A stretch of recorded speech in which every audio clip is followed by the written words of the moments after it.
Oo, kasi nga lumabas dun sa hearing at sa dokumento na tumira siya sa Valenzuela.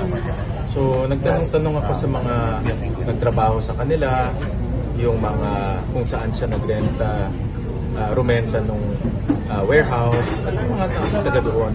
At itong taong si Wendy, parang pinapakilalang nanay niya doon sa mga taga doon sa Valenzuela. So, ako, ang personal assessment ko, this might be the biological mother ni Alice Guo. So, based on my tanong-tanong ko, tsaka yung mga family business niya, itong si Wenyi, nandoon lahat eh. Consistent nandoon si Wenyi.